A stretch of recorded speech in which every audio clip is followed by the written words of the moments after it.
Okay. It's just about 11 o'clock. Okay, there we are. Good morning, everyone. It is June the 15th, and I will welcome everybody to our PM committee. Looks like we have everybody in attendance except for the chair, and he's in Scotland this morning. So my name is Doug Cook, and I'm the vice chair, and I'll be taking over for the meeting. So the second item on the agenda this morning is disclosure of pecuniary interest. And if I see any, seeing none. Okay. Third item, we have a couple long-term care reports. How would we like to handle those? Councillor Rombos? Move to receive and file. Both? Yes. Okay. Is there a seconder? Councillor Bean? Any discussion on those reports? Councillor Bird? Thank you. Through the chair to staff, we've been hearing lots of sort of reports around the community, not just for county long-term care, but other medical facilities. And I just wondered, I did call the Lambton Public Health Unit yesterday, and what we've been hearing is that there's been, with regard to the booster shots that are coming up for the fall, we've heard that it's going to be every month, and we've heard it's going to be maybe once a year. So I just wondered what you've heard, and if there's anything you can report on that, please.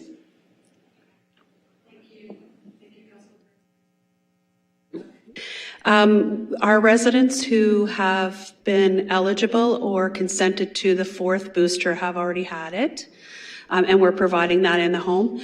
We have no intel on what's going to happen coming up in the fall. Most of the information we've received from the ministry has been around antivirals, not around the vaccine.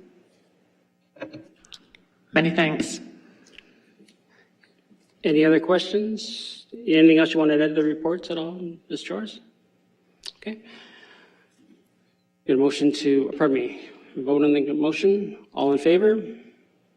Opposed? Thank you. Anything else for other business for long-term care? Ms. Chores? Okay, thank you. Moving on. Corporate services, we have nothing there. I did have one question though. Does county council go into a lame duck situation before an election? Yes, so the question is whether county council enters a lame duck situation before the election. So the first potential timeline where you could go into lame duck is on August 19th on closure of nomination if or 5 of you choose not to seek re-election. And then if the next opportunity then would be upon election, if 5 or more are not re-elected. And if you do enter a lame duck situation, there are 4 consequences or 4 restrictions on council's sort of decision-making authority. The first one being you can't appoint or remove from office any officers. The second one, you can't hire or terminate your employee. And I think here at the county, you really have 1 employee that reports directly to the board. The third one is you cannot enter into an agreement for the acquisition or disposition of land or the over $50,000. And the last one is you cannot enter into any contracts and or assume liability equal to or in excess of $50,000. So those 4 restrictions apply to a lame duck council. Okay, thank you. Number 5 is Finances, Facilities, and Court Services Division. We have A is information reports for the budget review and COVID-19 impacts. Moved by Councillor Veen. Okay, thank you. Moved. Second by Warden Marriott. Any discussion on that report? All in favor? Okay, thank you. Item B, there's 2 items for that need motions. Item A is Asset Management Program Moving Forward Report. We get a mover and a seconder to put it on the floor, please. Moved by Councillor Miller, second by Councillor Boucher. Sorry, yes, you have questions, Councillor Bushy? No, I'm supported, and I understand it, and I read it twice. I think it's a good thing to have. What bothers me, and we never had it for a long, long time, and we thought we did a good job, whether it's the budget or roads or whatever, without this spending $300,000. That's the only concern I have. Why spend $300,000 if we're doing a good job?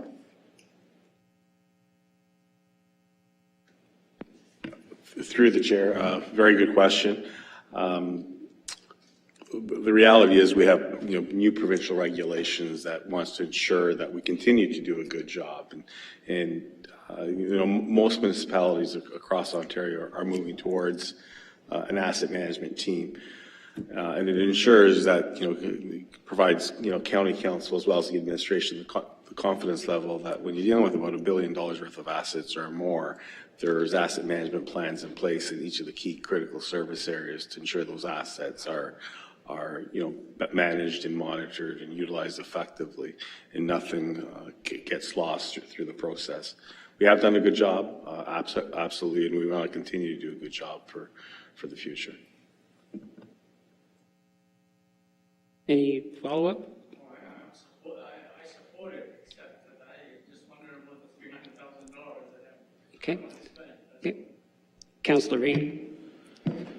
Thank you, Chair. I guess I kind of got the same question. Day to day, we know our roads and our buildings, and we have everything figured out. I don't understand why we got to hire somebody to finish it off. Can it not be done through our own staff? We got to hire 2 more.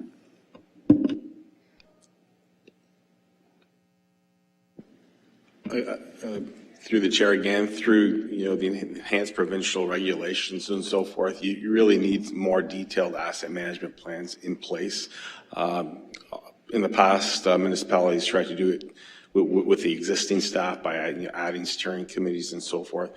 But based on all the work that's required in today's municipal environment, it's no longer sustainable. You just need the additional resources, especially in those core areas such as roads and bridges. In any event, that's the short and long of it. Any other questions? I had just a couple.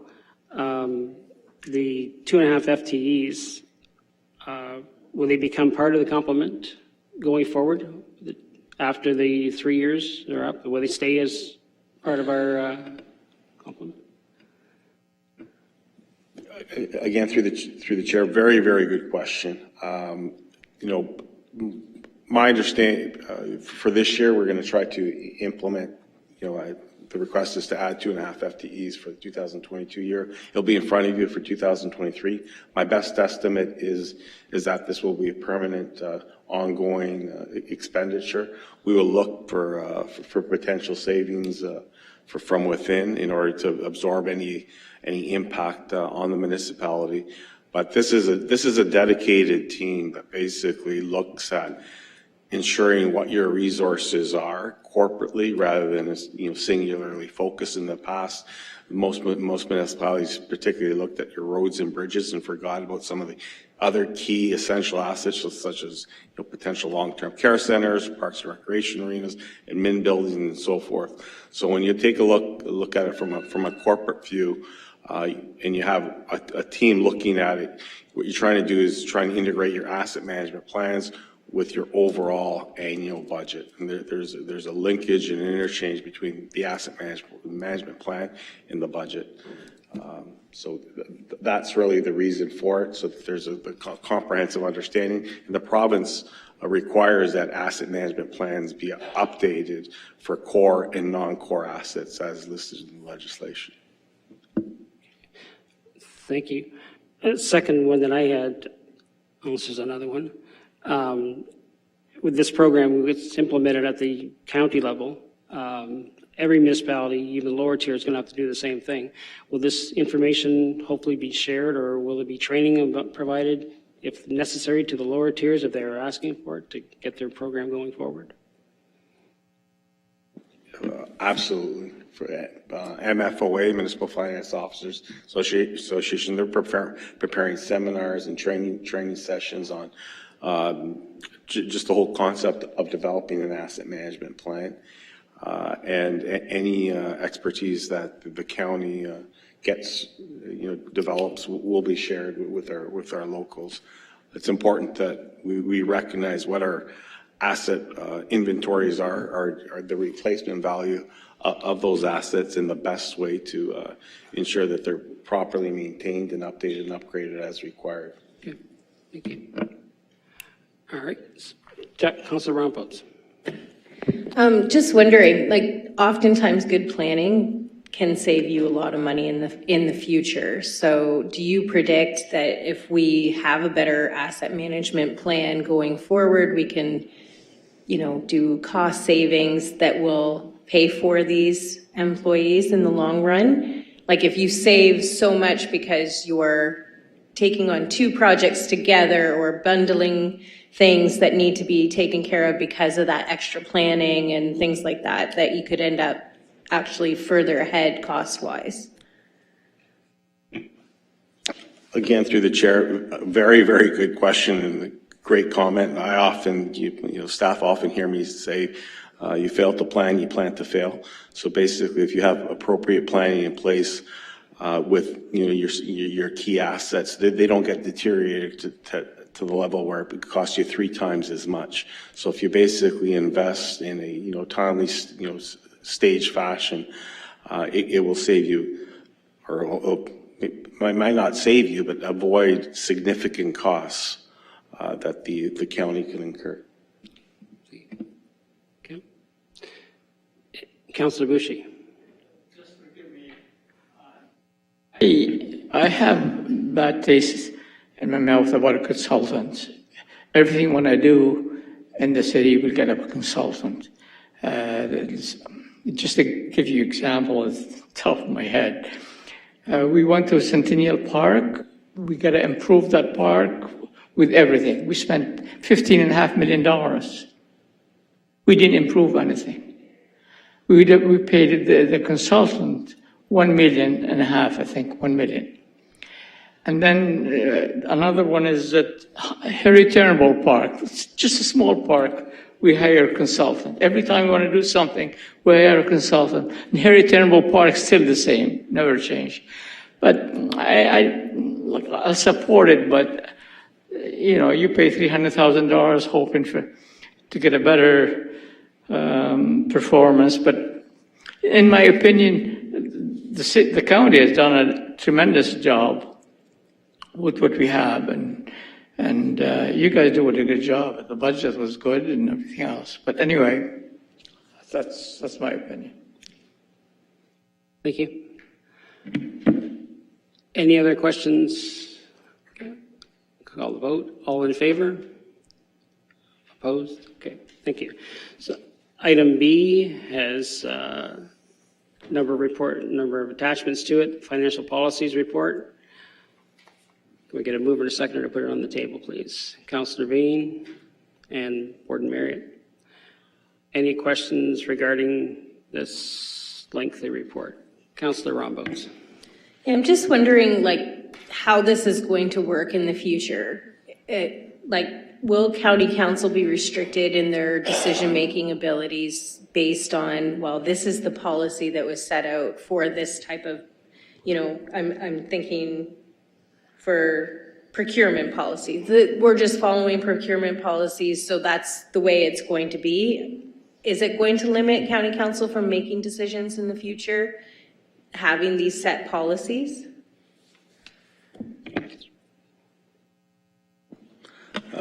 Through the chair, again, really good question.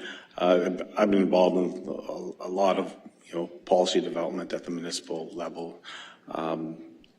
The policies are a strong guideline for you to basically guide your decision making. When it comes to issues such as the procurement policy, we try to update it to current standards and practices and so forth. But that doesn't limit the council in any way if they choose to basically do things that are notwithstanding the policy.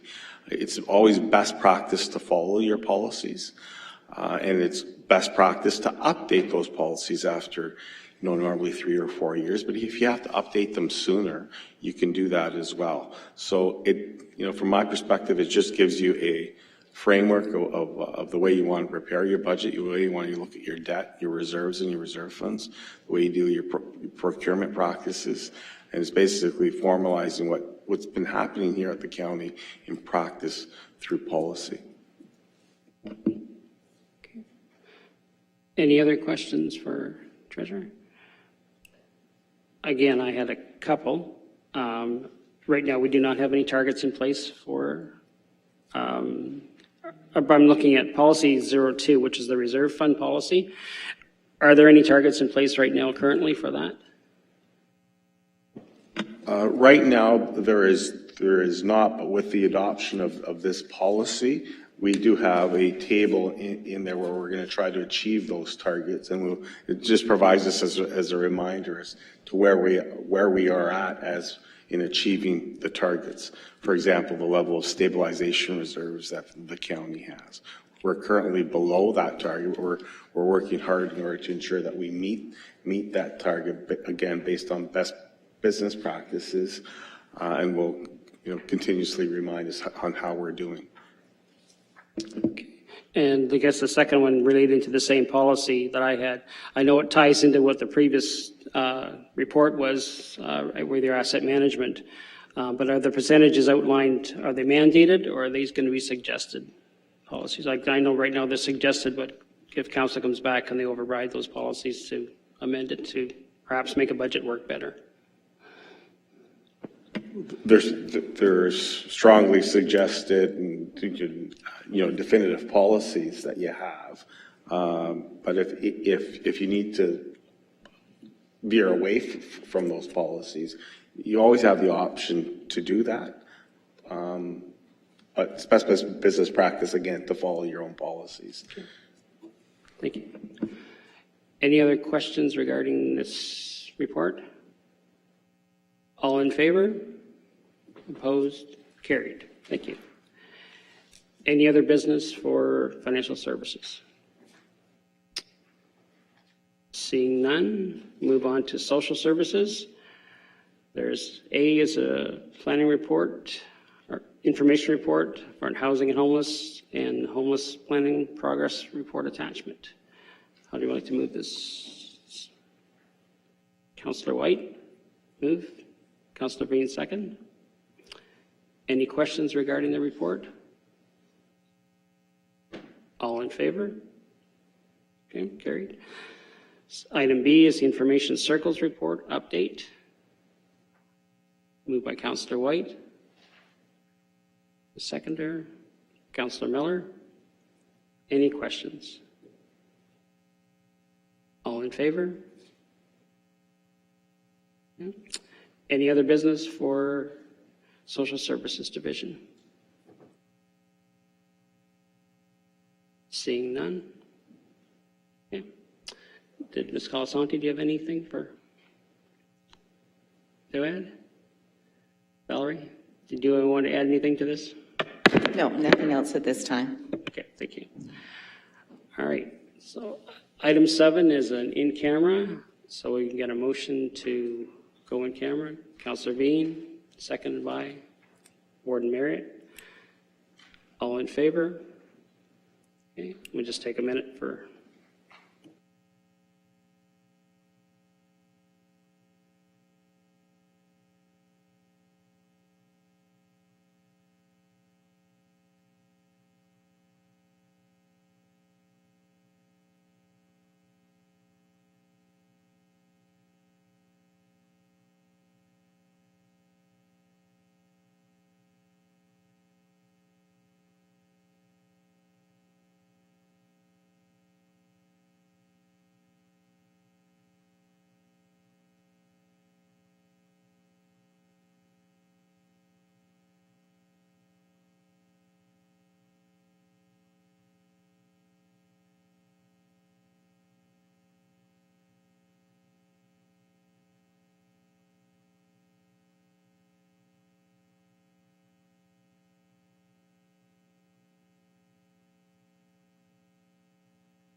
right, we're back.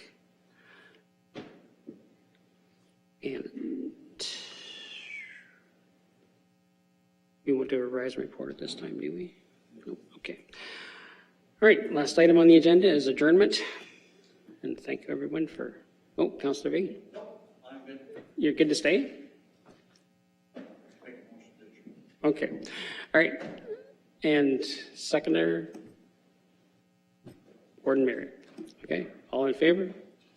Thank you. Thank everyone for being here today, as short or long as it was.